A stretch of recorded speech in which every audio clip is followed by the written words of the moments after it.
yeah, like I'm happy to answer any questions you might have in regards to what I've been through and I guess the experience of the whole thing, because it's not like there's many people who've gone through it, and that's probably one thing I did find hard was I couldn't just turn to someone and go, hey, like, how did you deal with this? That's like right, yeah. I had to just learn as I went, and I'm in a way grateful that I can help people in the future if they ever go through something like this, and I hope they don't, because it is a horrible situation. And for me, it's even harder because, I know I didn't do anything. I know I didn't take any drugs or, put myself in this situation. So it's hard to, wrap your head around why this is happening and why you're being dragged through this, treacherous situation and process. And no one can really answer those questions for me. And that's the kind of stuff that I was so shocked at. And when I got the news, yeah, I was probably the worst person to ever be around. I was just, I couldn't breathe. I was just crying. Like, my coach had to ring my family. My coach had to ring my partner and tell them what was happening, because I was in the corner on the couch crying. And once again, like, you're in a different country. You can't just go hug your family. I then have to go on a 3-hour train back to Tokyo and then catch the 7-hour flight home back to Brisbane. And that whole time, I'm obviously thinking about what just happened. And are you by yourself doing that? Like that whole journey? No, so Swimming Australia did. They gave me someone to go home with me, and then she obviously went back over to Tokyo. So I was really grateful for that, because obviously you've got a lot of things going through your head. You have no idea what's really happening, and it's really scary. Like, I had no idea what was going on. I didn't know what was going to happen next.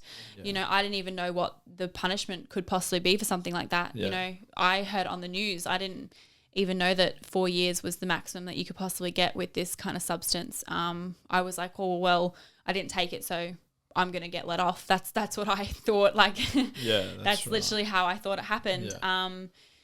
And obviously, like, I didn't tell anyone. Obviously, my family knew, and some of my really close friends that I, lent on during that period waiting for my second sample, which a lot of people think that my A sample, my B sample are different. They're the exact same sample.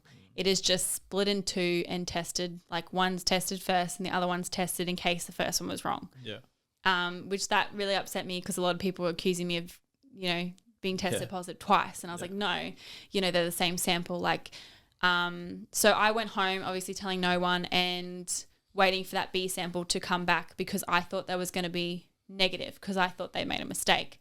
So I was in a way a bit positive, still sad because of the situation. I had to go home, but I did not unpack my bag. I was ready to go back to Japan to race at the Worlds.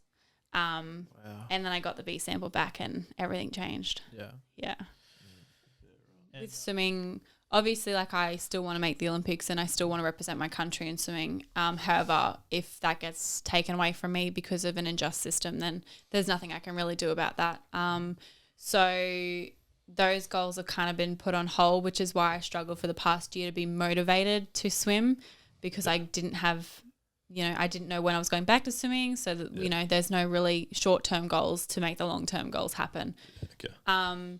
But in my general life, I had to take a really big look at myself and consider, what things I might be interested in outside of swimming. I was, doing a business degree at Griffith University, and I did that based off, once again, I did everything. Every decision I made was for my swimming career. So I did business because it was a great degree. It's very broad, and it enabled me to swim completely and commit to my swimming as well as study part-time. And I put that on hold because I had to put my scholarships on hold because I wasn't allowed to get funding from anywhere. Right. So I decided to study a vet nursing course. I did my animal studies Cert 3, which is coming to an end in a month, which is awesome. So I've loved, learning about all the different animals in the vet clinics, and I learnt a lot about my own animals. Through that, I did volunteering at the RSPCA, which obviously I'm a big person for the RSPCA. I love them and love what they stand for. And then you've got the Animal Rescue shirt on at the moment. I do. Actually, so I recently went to the Death Row Unchained Animal Rescue Group. So they're located in Burbank. and they rescue animals from pigs to blind cows to horses to chickens to cats to dogs to everything. Like, it was amazing, and all their money goes towards rescuing more and ensuring that they don't get canned, I guess. Yeah. That explains your unbelievable immediate relationship with our dog as soon as you walked in, because we were very nervous about her hospitality at times. Well, I love dogs, so I think she just knew that I was a dog person. But no, so my goals, like, outside of sport is to just find something that I really love, that, if things don't go the way that I would want in the swimming career, that I've got some sort of stability outside of that, because I think that's a really big part for your mental health. So I've actually transferred my business degree to a criminology degree, because I'm really big on the justice system, and potentially that could turn into the police force and working with the canine unit. So okay, jeez, that's combining. Yeah, right. That's why I've combined the perfect them all. job. Yeah. That's kind of, I never really pictured it that way when I first started doing my animal studies, but after having a big look recently at, what I might potentially want to do, I think I found what I really want to do eventually, whether it be, soon because swimming doesn't go the way that I planned it, or if it's later down the track when I do, retire from swimming. It's actually really relieving to know that I've actually found something that outside of sport that now we mentioned your love of animals before and your work with the RSPCA and how you get on so well with Ruby, the dog in the Drennan household here. So you have a couple of dogs of your own, and they're not your only pets either. I don't think they're your only pets. You got some others? So I personally own 2 dogs. So I have a Great Dane named Hugo and a Alaskan Malamute named Willa. So Willa's our newest addition. We got her at the start of this year.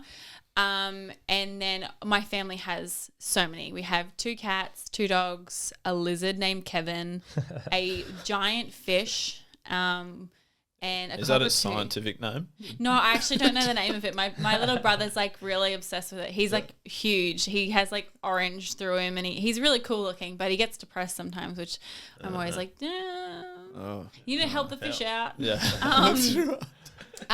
Need some friends. And then we have a cockatoo named Jack, which he's really cool.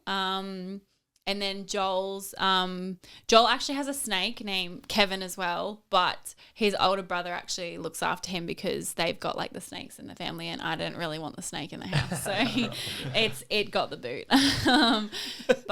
No, my fur babies, Hugo and Willa, are everything to me, especially so Hugo came to me when this all drama happened. I got him as soon as I got home. And so he wasn't an impulse buy. I had already planned him, but I got him earlier than planned because I had gone home. And he was my rock the whole time. My partner still had to work. My family still had to work. Everyone still had to do their own thing.